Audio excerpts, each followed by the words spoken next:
Alright, मैं आपको एक बड़ी इंटरेस्टिंग चीज़ बताता हूँ। आज मैं पलाडियो में बैठा हुआ हूँ, ये बड़ी अच्छी लग रहा है, फैमिली के साथ बैठा हूँ थोड़ा, तो बच्चे पे खेल रहे हैं तो मैं अपना चलो वीडियो बना लेता हूँ, ठीक है। रियल एस्टेट का बिज़नेस जो अमेरिका में है उसके बारे में कुछ बड़ी इंटरेस्टिंग बातें बताने लगा हूँ कि मैंने एक ऑलरेडी अपनी पूरी डिस्कशन ओवर की है, लेकिन वो वीडियो बनाना मैं भूल गया, तो अब इसका मैं वीडियो बना रहा हूँ। तो वो वाली डिस्कशन अगर मुझे याद आ गई सारी, मैं दोबारा कर लूँगा, ठीक है। मैंने रियल एस्टेट के बारे में आपको जो बताना है ना, बड़ी इंटरेस्टिंग बातें बताने वाला हूँ, जो अमेरिका की रियल एस्टेट है। देखो, इंडिया की बात नहीं हो रही है, अमेरिका की रियल एस्टेट के बारे में कुछ बातें बताने लगा हूँ जो बड़ी यूनिक है, जो किसी को पता ही नहीं है, जो किसी को पता ही नहीं है। अब मेरे सामने एक आगे बंदा बोलता है कि जी उस बंदे ने सारी ज़िंदगी माइक्रोसॉफ्ट में जॉब की, 150K की सैलरी ली, वाइफ ने 120K की सैलरी ली, और उसने उस बीच में एक घर में रह रहा है, 2 घर और बना लिए। एक्चुअली उसने 1.5 घर और बना लिए, अंदर से एक घर छोटा है एक बड़ा है। तो उसको 2500 रुपये किराया आने लग गया, और दूसरे घर से 1250 रुपये किराया आने लग गया, ठीक है। मैंने थोड़ा शॉर्टकट मारा, पिछले वाले वीडियो में पिछले वाला वीडियो मैंने बनाया नहीं, उसमें बहुत कुछ बोला था, तो मैं कोशिश करूँगा मुझे सारा याद आए, तो इस कॉन्टेक्स्ट में सारा बताने की कोशिश करूँगा। बट पहले इस बात, तो सबको जाके रोला पीट रहा है जी मैंने तो 2700, मेरी तो 3700 की सैलरी है, मेरी 3700 कमाई है, मेरी तो पैसिव इनकम आ रही है, मेरे तो ये आ रहा है, मेरे तो वो आ रहा है। देखिए, अमेरिका के अंदर रियल एस्टेट एक पैसिव इनकम नहीं है। मेरा पिछला जो सारा डिस्कशन थी वो सारी इस बात के अराउंड थी, वो अभी बताऊँगा सारा। $3700 कब आ रहा है, तो उनको लगता है भी मेरे तो मतलब मेरे तो पैसे आ रहे हैं, बहुत सारे तगड़े तगड़े पैसे आ रहे हैं, मैं तो यार पैसिव इनकम आ रही है, फिर तो पैसिव इनकम आ रही है, और अब मैं रिटायर हो सकता हूँ। कई लोग तो मिथ ऑफ रिटायरमेंट भी लेके बैठेंगे, मैं रिटायर हो सकता हूँ इसके ऊपर। तो पहले तो आप लगाइए कि इसके अंदर सारे खर्चे लगाइए। मैं यहाँ पे खर्चों का बताऊँगा सारा, सिंपल मैथ्स करूँगा। सिंपल मैथ्स है, property tax, HOA tax, insurance जो आपको लेनी है एज लैंडलॉर्ड, ठीक है, ठीक है। और कौन से प्रॉपर्टी टैक्स, HOA, ये इंश्योरेंस, ये आपके रनिंग चीज़ें हैं जो आपको करनी है हर महीने, ठीक है। इसके बाद आप लगाइए, हो सकता है गार्डन आपको मेंटेन करना पड़ जाए, क्योंकि जो टेनेंट है गार्डन मेंटेन नहीं करते, तो आपको मेंटेन करना पड़ जाए। हो सकता है पूल आपको मेंटेन करना पड़ जाए, अगर आपका पूल है तो आप पूल को, मतलब पूल वाले घर नहीं लेने चाहिए अगर आपने किराए पे चढ़ाना है, ठीक है। बेसिक सा फंडा इससे क्लियर है। गार्डन वाले भी नहीं लेने चाहिए, घास वाले भी नहीं लेने चाहिए, क्योंकि घास आपको मेंटेन करनी पड़ेगी, ठीक है। अदरवाइज वो तो करेगा नहीं, टेनेंट तो बचाएगा पैसे, तो साल 1.5 साल के लिए आया, 2 साल के आया, हो गया खराब होने देगा घास, ये हो गया। There is a slight possibility आपने प्रॉपर्टी मैनेजर को मतलब किया है, तो प्रॉपर्टी मैनेजर आपको बेच के खाने के लिए बना हुआ है, ये याद रखिएगा। प्रॉपर्टी मैनेजर आपको बेच के खाने के लिए बना हुआ है, वो आपको बेच के खा जाएगा। ये चीज़ें आपको नहीं बता रहा कोई, ये मैं यहाँ पे सुन रहे हो आप, और मैं आपको प्रूव करूँगा कि वो कैसे, वो क्यों बेच के खाता है। वो बेच के खाने के रूल ऐसे बने हुए हैं कि बेच के खाओ, रूल बने हुए हैं। मैं आपको बड़ी इंटरेस्टिंग बात बता रहा हूँ। आपको प्रॉपर्टी बड़ा गंदा मिल गया मुझे, अरे गंदा अच्छा क्या मिलेगा, अच्छा भी वही है, गंदा भी वही है। रूल बने हुए हैं कि बेच के खाओ। ये आपको, ये पर्सपेक्टिव ही शायद आपको कभी नहीं पता होगा, ठीक है। अब मैं अपनी बात पे आता हूँ। तो ये हो गए खर्चे, रनिंग खर्चे। इसके मेरे को और बातें करते करते आ गए, पर अब क्या करो, जितनी सारी चीज़ें उनकी देखो कि उनकी वारंटी कब एक्सपायर करती है। जैसे हीटर है, रूफ है, वॉल्स हैं, प्लम्बिंग है, पाइप्स हैं, टॉयलेट है, ये है वो है, ये सारों के खर्चे आने लगेंगे। अगर उनकी जैसे 10 साल होती है ना, तो आप मान के चलो 15 साल बाद उनकी हो जाएगी, 1.5 गुना लगा लो कि आपको और टाइम मिल जाएगा। हीटर की वारंटी 7-8 साल की होती है, ऑनलाइन मारो, गूगल करो कि कितने साल की लाइफ होती है, मान लो 10 साल है, तो आपको 12-13 साल मिलेंगे, बिकॉज यू आर बेसिक, तो आप किस तरह से चला लोगे काम, ठीक है। ये सारा कुछ करके आप उसकी रिप्लेसमेंट कॉस्ट लगाओ, आप उनको टोटल करो।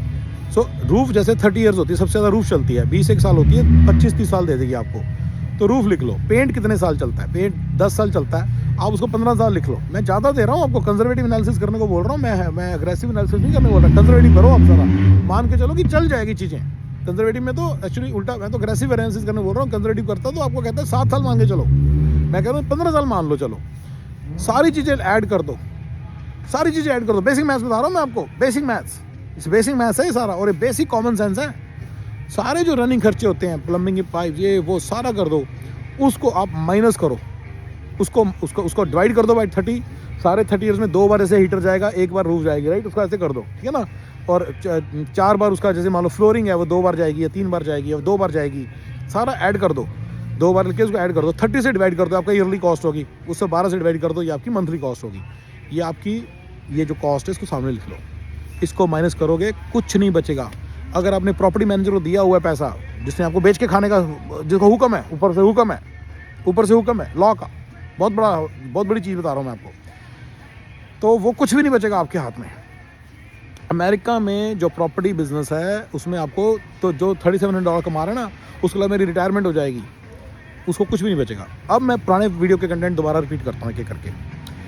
जो अमेरिका में टैक्सी बिजनेस है उसको समझाना बड़ा आसान है। देखिए टैक्सी एक डेप्रिशिएटिंग एसेट, आपको भी पता है इस बात का, मुझे भी पता है, लोगों को घरों का पता नहीं है, लेकिन टैक्सी से स्टार्ट करते हैं ताकि आपको समझ आए क्लियर बात। टैक्सी एक डेप्रिशिएटिंग एसेट है, तो जब टैक्सी चलती है आपको देखना मेरी टैक्सी घिस गई है तो कितनी डेप्रिशिएशन लूँ उसकी, तो उसको डेप्रिशिएट करना है। आपको पता है कि 4 साल 6 साल में टैक्सी खत्म हो जाएगी।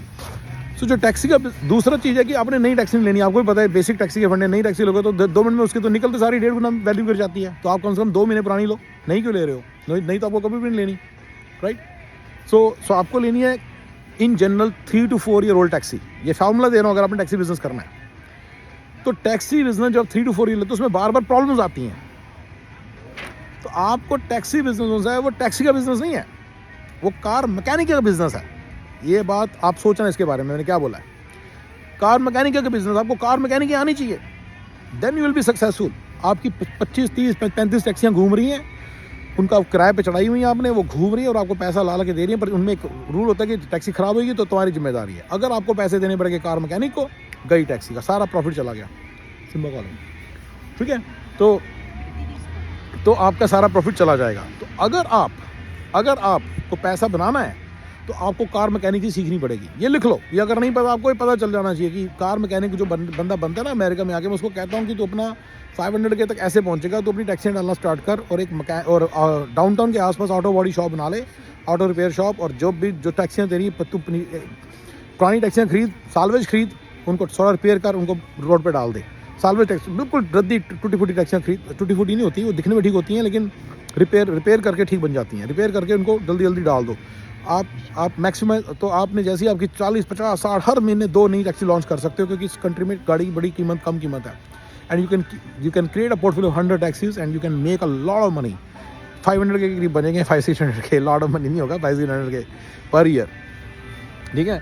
तो वो आपका एक फॉर्मूला है। अगर आप वो नहीं करोगे तो आप बिक जाओगे, क्योंकि जो ड्राइवर होता है उसका काम क्या है, टैक्सी वाले को उसके अंदर दिल में आता है मेरे को पैसा क्यों देना पड़ रहा है टैक्सी का, मैं काम सारा मैं कर रहा हूँ। तो वो आपकी टैक्सी घिसाड़ के ख़राब करके देता है आपको, हर दूसरे दिन ले आएगा आपके पास। और उसका दिमाग क्या चलता है कि अगर टैक्सी ख़राब होगी तो मुझे तो टैक्सी चलानी भी नहीं पड़ेगी, मैं कह दूंगा जी टैक्सी ख़राब है। तो आपकी ऑटो रिपेयर शॉप के अंदर टैक्सी धड़ाधड़ पहुँचे, इमीडिएटली ठीक हो, इमीडिएटली वापस जाए, इमीडिएट वापस ऑन द रोड, ठीक है।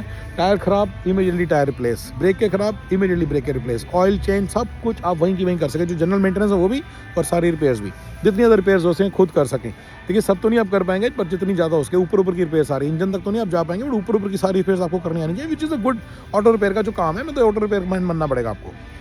Having understood this simple funda of taxi business, let me apply it to now home business. जो घर का बिजनेस है वो घर का बिजनेस नहीं है, किराएदार लैंडलॉर्डशिप नहीं है, इंडिया नहीं है कि आपको काम पे बंदे मिल जाएंगे। स्लम एरिया से बंदा आएगा, 200 रुपये लेगा, सारा कुछ ठीक करके जाएगा, प्लम्बिंग। नो, अमेरिका है, अमेरिका, यहाँ पे लेबर इज़ वेरी एक्सपेंसिव। जो बंदे वेलफेयर पे जी रहे हैं उनकी $10,000 इनकम है, मेरे दूसरे वीडियो में बताया हुआ मैंने आपको, देखिए जाके। Yes, so why would they work for $200 $200 also? कोई नहीं काम करेगा।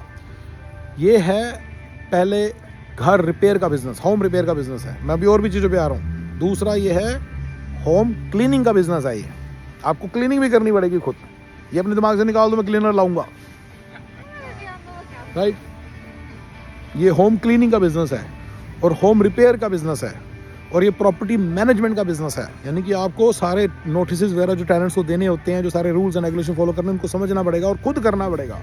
अगर आपने प्रॉपर्टी मैनेजर रखा तो आपको बेच के खा जाएगा। ये आपको सारी चीज़ें करनी पड़ेंगी। ये होम रिपेयर का और होम क्लीनिंग का भी बिजनेस है। क्लीनिंग आपको करनी पड़ेगी। क्लीनर आके $400 ले जाएगी, आएगी नहीं टाइम से, फिर आपको करना पड़ जाएगा। जब आएगी तो ले जाएगी पैसे, करवाने के लिए खड़ा होना पड़ेगा वहाँ काम। So it will be a very big problem, ठीक है। तो घर जो है, क्लीनिंग, ये सारी जो चीज़ें मैंने बताई हैं, जब आप इन सब चीज़ों को माइनस, मैंने बताया था ना प्रॉपर्टी मैनेजर पहले जो मेरी बात चल रही थी उसके अंदर सारा माइनस करो, कुछ भी नहीं बचेगा। घर की बात के अंदर आते हैं कि ये इनबिल्ट क्यों है, ये आपको प्रॉपर्टी मैनेजर बेच के क्यों खाता है, इसके पीछे एक लॉजिक है जो लोगों को नहीं समझ आता। मैं आपको ना प्रॉपर्टी एजेंट के एग्जांपल से समझाऊंगा। प्रॉपर्टी रियल एस्टेट एजेंट जो होते हैं ना, जो घर बेचते हैं, देखिए उनको ना अलाउड ही नहीं है कि ये बोलना कि this is a good home. ये अलाउड नहीं है। किसी भी प्रॉपर्टी एजेंट से पूछ लो कि are you allowed to say this is a good home, are you allowed to say दिल से to me this looks really good, if it was me I would have bought it. वो ये नहीं कह सकते it is a good home. बोलते हैं तो इलीगल है, आप उनको रिपोर्ट करोगे उनका लाइसेंस चला जाएगा। याद रखना इस बात को। दे कैन नॉट से दिस पॉइंट ब्लैंक ये बड़ा अच्छा घर है, ये बड़ा अच्छा घर है, ये नहीं कह सकते वो। They are suppose to give this घुमावदार आंसर। इंटरेस्टिंगली जिसने आपको गुमराह करना है उसको भी यही आंसर देना है अलाउड है, तो यही आंसर सबको देना अलाउड है। उनको रियल एडवाइस देना अलाउड ही नहीं है, उनको आपको रियल बात बताना अलाउड ही नहीं है।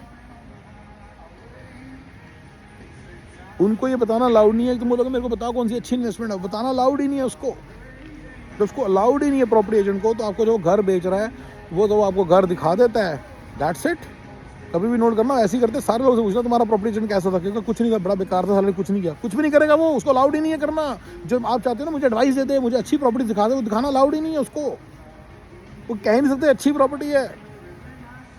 तो उसके चक्कर में क्या है कि जिस दिन वो अच्छी प्रॉपर्टी दिखाएगा आपने उसको तब भी गाली निकालनी है, अच्छी बुरी दिखाएगा वो भी देखते देखते समझ जाता है। फिर वो कहता है चल जैसी मतलब ठीक है सारी वैसी दिखा देता हूँ, जैसी बोल रहा हूँ, जो जैसे जैसे बोलते रहोगे आपको वैसी वैसी चीज़ें दिखाता रहेगा। कभी आपको दिल से कुछ नहीं दिखाएगा, क्योंकि उसको जो लगेगा अच्छा है वो खुद रखेगा, तुम्हें नहीं देगा। ही हैज़ ऑल्सो, उसको एक पूरा मिला हुआ है कि सिस्टम मिला हुआ कि इस तरह से तुम्हें पैसे बनाना है, और ये तुम्हें गालियाँ पड़ेंगी, और ये तुम्हें करना है, और ये तुम्हें यही तुम्हें बोलना है हर प्रॉपर्टी के बारे में।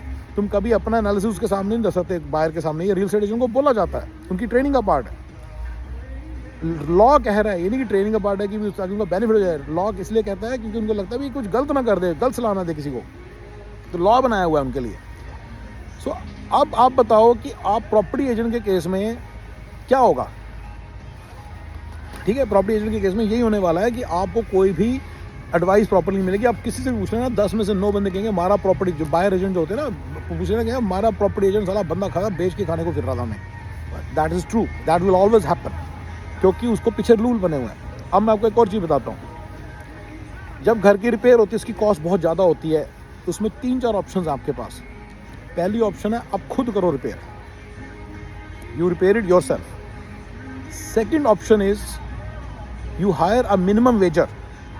मिनिमम वेजर्स मिलते हैं, बट आपको उनको पहचानना आना चाहिए मिनिमम वेजर को भी। इसको उससे पूछो तूने भाई पहले कभी वॉल क्लीनिंग की है, वॉल पेंटिंग की है, कि हाँ, फिर उसको लगे अपना टाइम लगाना पड़ता है बहुत ज़्यादा, पर आपका काम सस्ते में हो जाएगा। ठीक है, मिनिमम वेजर से काम कराते हो, उसको चुनना बड़ा मुश्किल होता है, झूठ बोलते हैं बहुत ज़्यादा, क्योंकि मिनिमम वेजर है। गारंटी की बात की है, कोई गारंटी है ही नहीं। गारंटी इस कंट्री में बहुत बड़ी है, जो गारंटी नहीं ना दे रहा, कई बार वो बेच के खाने को फिर रहा होता है। सो वो कहते हैं मुझे तो आता है, उसको आता कुछ नहीं होगा, ख़राब भी कर सकता है। आप $2000 की वॉशिंग मशीन ला के मिनिमम वेजर से नहीं इंस्टॉल करवा पाओगे, इतनी हिम्मत नहीं है आप में। आप कहोगे $200 खर्च के प्रॉपर बंदे से इंस्टॉल कराऊँ या खुद करूँ।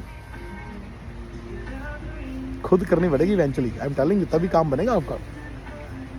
ठीक है, अब अगली बात पे आते हैं। ठीक है, अब अगली बात पे आते हैं। तो ठीक है, तो दूसरा है कि आप किसी मिनिमम वेजर बुलाओ। तीसरा है आप किसी कॉन्ट्रैक्टिंग कंपनी, प्लम्बिंग कंपनी को बुलाओ। पैसे बहुत ज़्यादा लेगा, क्योंकि वो एक एजुकेटेड बंदा आपसे रिसेप्शन में बैठा है, अंदर एक ओनर बैठा है, बिल्डिंग ले रखी है उन लोगों ने, तो मिनिमम वेजर तो उन्होंने भी रखे हुए हैं, और उसके ऊपर एक वो जो रैप पर डला हुआ है, उसके कारण आपको गारंटी मिल रही है सारा कुछ, और वो समझते हैं क्या काम करना है, करवाते हैं। वो सारा कॉन्ट्रैक्टिंग कंपनी है, वो बड़ी महंगी होती है, 3-4 गुना महंगी होगी मिनिमम वेजर से, ज़्यादा ही महंगी होगी। पर आवर रेट उसका 10 गुना 15 गुना महंगा होगा। ये है, आप समझिए इस बात को। प्रॉपर्टी मैनेजर, आपको मैंने बोला ना बार बार कि बेच के खा जाएगा, बेच के खा जाएगा, रूल ऐसे बने हैं, रूल्स ऐसे बने हैं, बोला ना मैंने अभी। मैंने प्रॉपर्टी एजेंट के बारे में बोला था कि मैं प्रॉपर्टी मैनेजर के हिसाब से प्रॉपर्टी एजेंट बताऊंगा, मैं आपको प्रॉपर्टी मैनेजर की प्रॉब्लम बता रहा हूँ।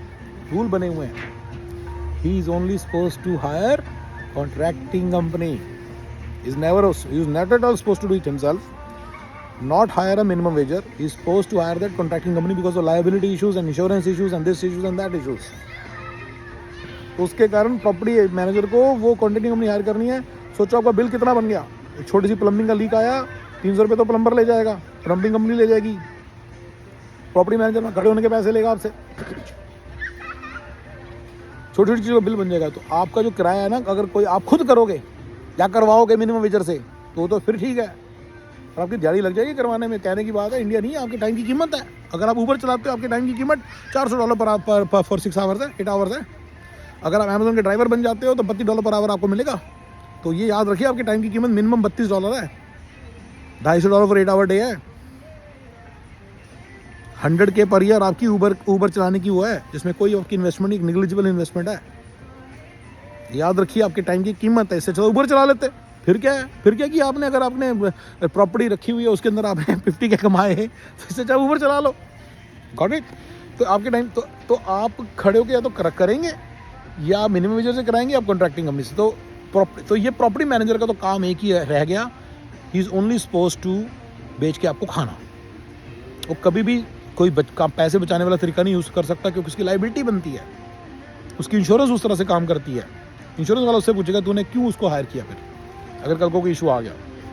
So having said this, property agent, property जो मैनेजर है, जो आपकी प्रॉपर्टी मैनेज करते हैं, वो आपको बेच के खाएंगे, और आपको उसकी लाने चाहिए। प्रॉपर्टी मैनेजर सिर्फ ये नहीं करते, आपकी जब रिपेयर आती है रिपेयर करा देते हैं, नोटिस भेजते हैं, टेनेंसी के रूल्स को समझते हैं, टेनेंट को गलती जाओगे आपने बोल दिया ना, हे निकल, आप निकल जाओगे इस दुनिया से, जेल में जाओगे सीधा। There are rules to follow. तो रूल्स जो हैं वो फॉलो करने के लिए वो प्रॉपर्टी मैनेजर को पता रहता है। इवेंचुअली आप सीख जाओगे अगर आप 10-12 खरीदोगे। पर ये मैंने बता दिया आपको प्रॉपर्टी मैनेजर का बिजनेस है, ये होम रिपेयर का बिजनेस है। अब हाउस क्लीनिंग भी बता देता हूँ आपको। जब वो घर छोड़ के जाएगा 15 दिन में घर खाली रहेगा, उसकी क्लीनिंग करानी पड़ती है, कैरिंग कॉस्ट होती है उसकी, क्योंकि जब राइट, तो वो आपको क्लीनिंग खुद करनी पड़ेगी बहुत बार। याद रखना, एक पूरा हैंडीमैन का तरह एक ट्रक बना के रखो, जिसमें पीछे क्लीनिंग का सामान सप्लाईज हो, सारी झाड़ू पोछाओ, वैक्यूम क्लीनर हो, सारी रिपेयर किट्स हों, सब तरह की रिपेयर किट्स हों, होम क्लीनिंग। और प्रॉपर्टी मैनेजर के हिसाब से बिल्कुल रेडी आपके घर में ऑफिस बनना चाहिए, ताकि आप प्रॉपर्टी मैनेजर का काम कर सको। और ये तीनों कोर्सेज ले लो, क्लीनिंग अच्छी कैसे करनी है, होम रिपेयर कैसे करनी छोटी मोटी, और प्रॉपर्टी मैनेजर का काम अपने स्टेट के हिसाब से ले लो, अपनी काउंटी के रूल्स अलग होते हैं कई बारी, तो उसके हिसाब से ले लो।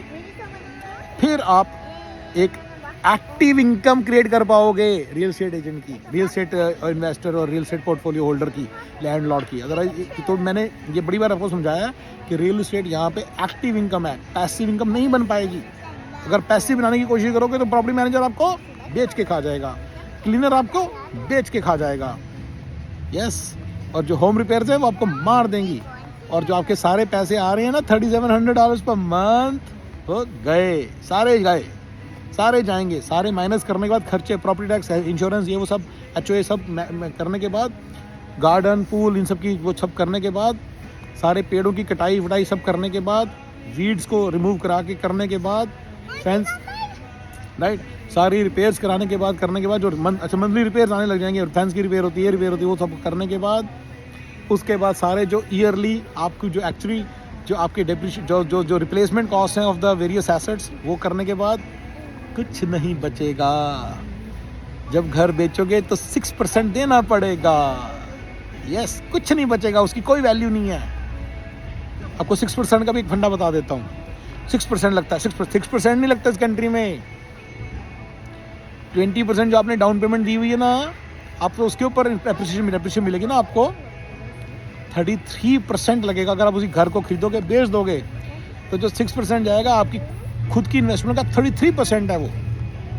ये कभी सोचा आपने इस तरह से? 30% है सर। अगर 5 तो 25% है, कोई कम थोड़ी है। 25% of your investment will go into the hands of the property agents. तो अगर आपने इस बिजनेस को करना है, ये हाउस क्लीनिंग बिजनेस है, ये हाउस रिपेयर बिजनेस है, ये प्रॉपर्टी मैनेजर बिजनेस है, और ये प्रॉपर्टी एजेंट बिजनेस भी है। तो आपको प्रॉपर्टी एजेंट भी बनना है। मॉर्गेज एजेंट वाला आपको महंगी मॉर्गेज बेचेगा 1%, तो आपको मॉर्गेज एजेंट भी बनना है। 5 चीज़ें आपको बननी पड़ेंगी, तब जाके आप प्रॉपर्टी का काम करोगे। आप नोट करना, जो प्रॉपर्टी के काम करते हैं, गरीबों वाली लाइफ होती है उनकी, गरीबों वाली, क्योंकि क्लीनिंग करके, हाउस रिपेयर करके क्या रह गया बेचारे की लाइफ। सारा दिन भागा जा रहा है। कभी इधर से कॉल आ गई, मेरा हीटर खराब हो गया, हीटर को रिपेयर करना मैंने किया हुआ है। हीटर रिपेयर करना इज़ वेरी ईजी। लेकिन आप बाहर से कराओगे तो कितने पैसे लगेंगे? $400। खुद करोगे तो कितने पैसे लगेंगे? $40। तो इसलिए कभी भी रिपेयर वाला आपको मार नहीं पड़ेगा। आपको पता होगा 40 रुपये की चीज़ है साली, ये कैसे कर दूँ, मैं करवा लूँ किसी और से, राइट। तो कहेगा, कोड देगा $500 की, तो आप कहोगे यार मैं कैसे करवा लूँ, मुझे पता $40 की चीज़ है, मैं खुद ही जाके कराता हूँ। तो आप करोगे, अपने घर में करना अलग बात है, रेंटल प्रॉपर्टी में करना अलग बात है। ये एक्टिव इनकम है। हर दिन अगर आपकी 5 एक पोर्टफोलियो है, 5 घरों का पोर्टफोलियो, 10 घरों का पोर्टफोलियो, हर दिन कोई इशू आएगा, और ये बड़ा इंट्रूसिव इशू होता है। रूल्स हैं, प्लम्बिंग इशू आया, जो टेनेंट है उसको आपको होटल का किराया देना पड़ेगा 3 दिन का। भैया कैलिफोर्निया का रूल बता रहा हूँ, बाकी चेक कर लेना अपनी काउंटी में क्या रूल है। ठीक है ना। अपनी स्टेट में काउंटी में कैसे रूल है, बड़े गंदे गंदे रूल्स हैं, सारे टेनेंट की फेवर में हैं। टेनेंट अगर किराया देना बंद कर दे तो 4 महीने तक आप उसको कुछ नहीं कह सकते। 4 दिन बाद 4 महीने चला जाएगा वो, लेकिन 4 महीने तक उसको कुछ नहीं कह सकते। पेपर वर्क अलग है, उसको नोटिस भेजने पड़ेंगे। अगर उसको अपने वहाँ से निकालना है तो नोटिस भेजने पड़ेंगे। तो उस नोटिस अगर 10 दिन लेट हो गया तो गया, 10 दिन के और पैसे गए आपके। बिल्कुल याद रखो, carrying cost of properties, vacancy cost of properties, squatting cost of properties is very high. कुछ नहीं हाथ लगेगा। ये कहने की बात है। रियल एस्टेट एक बहुत ही गंदा बिजनेस है इस कंट्री के अंदर भाई। रियल एस्टेट ओनरशिप मैंने देखी है, मेरे साथ बंदा ट्रेनिंग ले रहा था ताकि 35,000 आवर की जॉब मिल जाए। 35 घंटे की जॉब के लिए तू कर रहा है सब, तेरे तो गाना दो। कहता है जिसमें कुछ नहीं बचता, कटकटा के कारपेट रिप्लेसमेंट, कहता कारपेट रिप्लेसमेंट करानी पड़ती है हर साल। जब टेनेंट जाता है कारपेट रिप्लेसमेंट, मेरे सारे पैसे चले जाते हैं। यस, जब टेनेंट जाता है, नया टेनेंट आता है तो कारपेट रिप्लेसमेंट करानी पड़ेगी आपको। मैं नहीं कराऊंगा जी। अरे कैसे नहीं कराओगे, इंश्योरेंस कंपनी आपको फोर्स करेगी, नहीं तो अगर उसको कोई बीमारी लग गई तो आप सू हो जाओगे। लायबिलिटी आपकी है ब्रदर। आपको इंश्योरेंस कंपनी को सेटिस्फाई करने के सारे रूल्स फॉलो करने पड़ेंगे भैया, कुछ नहीं बचेगा हाथ में। आपको प्रॉपर्टी अप्रिशिएट करेगी। अमेरिका में प्रॉपर्टी अप्रिशिएटिंग एसेट नहीं है जरूरी। मेरा वीडियो देखो ताकि आपको पता चले। ब्रदर बहुत इश्यूज हैं पूरे प्रॉपर्टी के काम में। ये प्रॉपर्टी का काम तब वारे पड़ेगा जब आपका एक सर्टन स्केल है। आपके 200 अपार्टमेंट कॉम्प्लेक्स के अंदर आपको 200 अपार्टमेंट्स हैं, वो आपका फिर रिपेयर का वो सारा है। उसमें मैनेजर रहता है, प्रॉपर्टी मैनेजर की तनख्वाह उसमें इंक्लूडेड है, सब कुछ उसमें इंक्लूडेड है उसमें। वो तब आपको शायद वो आने पड़ेगा, लेकिन फिर वो एक अलग स्केल हो जाता है और उसकी इन्वेस्टमेंट का स्केल अलग है। उसके इन्वेस्टमेंट के उसके सारे पैरामीटर्स अलग हैं। जो सारे मैंने पैरामीटर्स बताए हैं वो उनको तो डिफीट हो जाते हैं, लेकिन उसके अलावा फिर नई चीज़ें खड़ी हो जाती हैं, ठीक है ना। क्योंकि ये सब चीज़ें उसमें फिर इनबिल्ट हैं। होटल में भी ये सब चीज़ें इनबिल्ट हैं, फिर उसमें और इश्यूज़ हैं। ये थोड़ी कि वो इशू लेस है, उसमें और इश्यूज़ हैं। सारा मिला के इट्स अ वेरी घुमनगेरी वाला काम ब्रदर, सिंपल काम नहीं है। अमेरिका में प्रॉपर्टी ओनरशिप आप नोट करना, अमेरिकन प्रॉपर्टी ओनर्स गरीबी की ज़िंदगी जीते हैं, कुछ नहीं होता। कहते हैं मैंने बड़ा पैसा कमा रहा हूँ मेरा। अरे गौरव जी क्या बोल रहे हैं, मैंने तो 50,000 साल कमाया। अरे साले ऊबर चला लेता तो कमा लेता 100,000। वो भी तो देख मैं किससे कंपैरिजन कर रहा हूँ। हस्बैंड वाइफ दोनों मिलकर ऊबर चला लो, 200 के तो आपकी क्रॉप हुआ है। तो वही पैसे कमाते हैं घूम घमा के प्रॉपर्टी वाले, इससे ऊपर कुछ नहीं कमा पाते। मैंने बताया था प्रॉपर्टी इंट्रूसिव बड़ा है। जब पंगा आता है ना इमीडिएटली भागना पड़ता है। 1 घंटे के अंदर 2 घंटे के अंदर रिस्पॉन्ड नहीं पड़ती। तो उसके बच्चे को प्रॉब्लम होगी, तो आग लगी, तो पानी बिखर गया, तो सब चीज़ों की लायबिलिटी आपकी है। सारा मिला के प्रॉपर्टी का जो काम है अमेरिका में किसी मतलब का नहीं है। बिल्कुल इन चक्करों में मत फंसो। बहुत सारे ये घूम रहे हैं, ग्रांट कोडोनी ये वो फालतू लोग आपका फुद्दू बना रहे हैं आपका। 100,000 आपके टाइम की वैल्यू है। मैंने वीडियो में बताया हुआ है कि ऊबर चलाओगे तो 100,000 ईयर कहीं नहीं गए। और 40-50 घंटे की बात कर रहा हूँ, 70 घंटे चला लोगे तो 150 के कहीं नहीं गए। घरों की सफाई का काम करने लग जाओगे, घरों के अंदर घर क्लीनिंग का काम करने लग जाओगे तो 4-4, 5-5 हज़ार डॉलर पर हेड कहीं नहीं गए। और वो कैश इनकम होगी। यस, आफ्टर टैक्स इनकम होगी मतलब। यस, सो गाइस इस बात को समझो। इस कंट्री में जो रनिंग इनकम है वो जो आपकी बननी है वो आपकी वैसे ही बन जानी है। वो आप जॉब करके भी बना सकते हो, ऊबर चला के भी बना सकते हो। ये रियल एस्टेट पोर्टफोलियो में बनाने का कोई मतलब नहीं है, ये स्टुपिडिटी है। यू में से रियल एस्टेट विल अप्रिशिएट। मैं आपको एक बड़ी इंटरेस्टिंग बता देता हूँ। रियल एस्टेट इस कंट्री में कोई अप्रिशिएट नहीं करती। वो डेप्रिशिएट भी कर सकते हैं, अप्रिशिएट भी कर सकते हैं। अभी 2024 जनवरी है। अब बताओ, बंदे कह रहे देखो ऊपर गई फिर 4 साल पहले। अरे नीचे भी तो गई थी। 2021 में ऊपर गई थी तो 22 में नीचे भी तो गई थी। जो बंदे ने रो गए थे, जो बंदे रो लिए थे, जिन्होंने खरीदी थी उनकी इक्विटी अभी भी कम है बाई द वे, अभी भी उससे कम है। 22 जनवरी में जो प्राइस था उससे अभी कम है 2 साल बाद भी। और अब बताओ ये ऊपर जाएगी या नीचे जाएगी, किसी को नहीं पता। ये नीचे भी जाती है। बात आधी तरफ बात आ रही है क्रैश की, आधी तरफ बात आ रही है एप्रिसिएशन की, ऊपर चढ़ी जाएगी। ब्रदर कुछ नहीं पता किसी को। ये डेप्रिशिएट भी कर, आप कहोगे चलो मैं रख लूँगा जब डेप्रिशिएट करेगी। ब्रदर आपको किराए नहीं मिलेंगे तो आप नहीं होल्ड कर पाओगे प्रॉपर्टी। आपके पॉकेट से पैसा जाया करेगा, पॉकेट से पैसा जाएगा आपके। कहाँ से दे दोगे? कमाने के लिए बैठे थे रियल एस्टेट बिजनेस में या कमाने के लिए बैठे थे? ठीक है, याद रखना 80% इस कंट्री में आपको डाउन पेमेंट मिलती है, 20% आपके पास हुआ है। 80% का मैंने बता दिया, सारी मॉर्गेज के बाद, प्रॉपर्टी टैक्स के बाद, इसके बाद कुछ नहीं बचेगा रनिंग बिजनेस में। थोड़ा बहुत जो बचेगा मैंने सारा बता दिया। प्रॉपर्टी मैनेजर कैसे खाएगा, ये कैसे खाएगा, वो कैसे खाएगा। Last but not the least लिख लो यहाँ पे कहीं पे, राइट। ये सारा देने के बाद कुछ नहीं बचेगा। एंड राइट, तो बेसिकली गाइज यहाँ पे जो प्रॉपर्टी बिजनेस है वो एक यूजलेस बिजनेस है, कुछ नहीं आपके हाथ लगने वाला। हाँ, अगर आपने सारा देने के बाद बच गया कुछ, मान लो कुछ बच्चा लो जेब में डाल, दैट्स फाइन। आपको मैंने बता दिया ऊबर से ज़्यादा पैसे नहीं होंगे, ऊबर से तो कम ही होंगे। जो 20% आपने दिया हुआ है वो ज़ीरो भी हो सकता है, माइनस भी हो सकता है, ऊपर भी जा सकता है। अगर प्रॉपर्टी की वैल्यू 20% बढ़ गई, आपके पैसे हो गए डबल, लेकिन उसके ऊपर 6% चला जाएगा। चलो वो आपको मैच कर लेना अपने आप, ठीक है। वो याद रखना, कई लोग समझते हैं प्रॉपर्टी की वैल्यू 1 मिलियन दी, अभी 2 मिलियन होगी तो डबल हुआ। नहीं, तुम्हारा पैसा डबल नहीं हुआ, तुम्हारा पैसा 5 टाइम्स हुआ है। मैं तो तुम्हें रोज़ ही पिक्चर भी दिखा सकता हूँ, कोई टेंशन नहीं है। 5 टाइम्स हुआ है। 200 के डाला था ना तुमने, तो उसका 1 मिलियन ऊपर आ गया, तो 6 टाइम्स हुआ है तुम्हारा, 1.2 आ गया ना वापस। और तुम्हारे को जब बेचोगे तो तुम्हें थोड़ा बहुत देना पड़ जाएगा, विच इज़ फाइन। लेकिन ब्रदर ये बड़ा हाइपोथेटिकल सिनेरियो, कभी नहीं ऐसे होता। ये लॉटरी की टिकट ली 20% में आपने, 20% कॉम्पोनेंट है ना, वो एक लॉटरी की टिकट है। ये ऊपर भी जा सकती है और ज़ीरो भी जा सकती है, ये डबल भी हो सकती है। अगर 2.2 हो गया, 1.3 हो गया तो आप उसको बेच भी दोगे तो आपको ठीक ठाक पैसे आ जाएंगे, राइट। तो ये समझना बहुत ज़रूरी है कि लॉटरी की टिकट है, बस लॉटरियाँ ले लो। ये अपने दिमाग से निकाल दो कि यार नीचे चले जाएगी, मैं होल्ड करके रखूँगा। नहीं, मैं तो होल्ड करके रखूँगा, मैं रियल एस्टेट के लिए नहीं बेचूँगा। बेटा ये बकवाएगा कंट्री, इसीलिए घर फोरक्लोज होते हैं यहाँ पे। वरना तो घर फोरक्लोज क्यों हो रहे हैं? इंडिया में दिखाओ कितने फोरक्लोज होते हैं, यहाँ पे इतने घर फोरक्लोज है। गो टू foreclosure.com, आपको दिखेगा कितने घर फोरक्लोज होते हैं आपकी लोकेलिटी में। वो क्यों होते हैं फिर? अरे तो पुराना घर है, तो तुम्हारा घर भी तो पुराना हो जाएगा, ये तो बोल रहा हूँ मैं।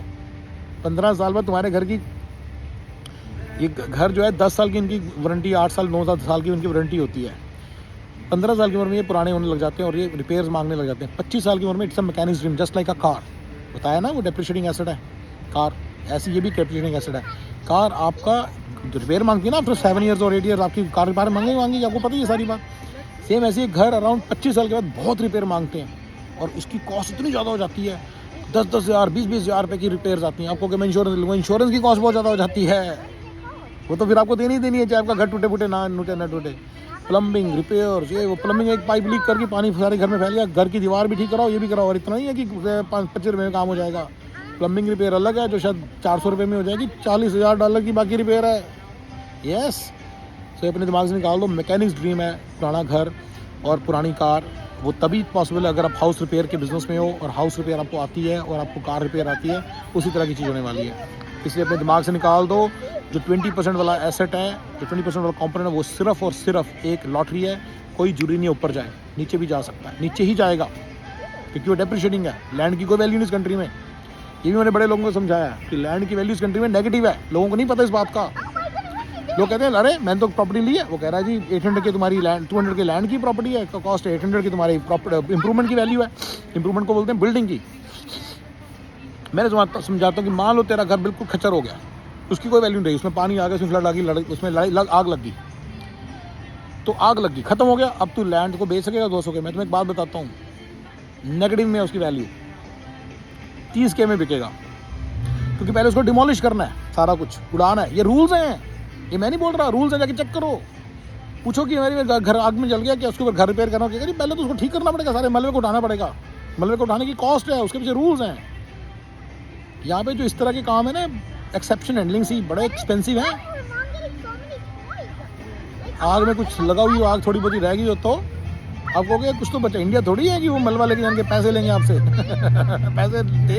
पैसे देंगे आपको, यहाँ पे पैसे लेंगे आपसे। इंडिया पैसे देंगे, यहाँ पे पैसे लेंगे मलबा रिमूव करने के, किसी काम का नहीं मलबा उनके। ये मैं तुम्हें समझा रहा हूँ बात।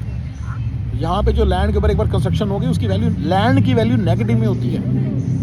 खड़ी लैंड जब उसकी कंस्ट्रक्शन नहीं है, उसकी वैल्यू भी जीरो होती है, बहुत कम वैल्यू होती है। प्लॉट्स की वैल्यू, प्लॉट्स इसलिए कभी नहीं लेने की, अप्रिशिएट कर जाएंगे। रियल एस्टेट की सारी धज्जियाँ उड़ा रहा हूँ आज मैं, ताकि क्लियर हो जाए। कोई लैंड की वैल्यू नहीं है यहाँ पे। लैंड कोई ले मत लेना, प्लॉट ले लिया जी, अब आगे बढ़ता रहेगा। बहुत बड़ी कैलकुलेशन है लैंड और प्लॉट के अंदर, सब चीज़ों में, जो आपको अभी नहीं आती। ईजी नहीं है वो, सिंपल वाला इंडिया वाला फंडा नहीं कि प्लॉट ले गए, 4 प्लॉट ले लिए जी, अब चलो जी बढ़ी जा रहे हैं अपना, वैसा कुछ नहीं है। दिमाग से निकाल दो, इस कंट्री में यहाँ पे ऐसा कुछ भी नहीं है। उसके ऊपर कंस्ट्रक्शन, आपको कि मेरे लैंड तो मेरी है ना यार, लैंड कुछ नहीं है, उसकी वैल्यू जीरो है।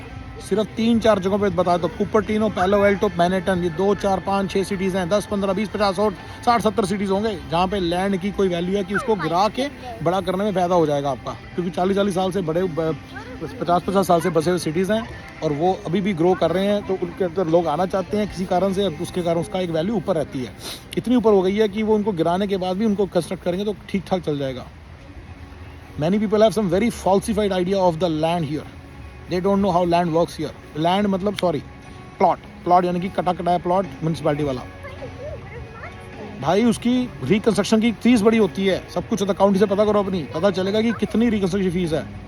आपके प्लॉट की वैल्यू एक्चुअली नेगेटिव में है वंस इट्स कंस्ट्रक्टेड अपॉन।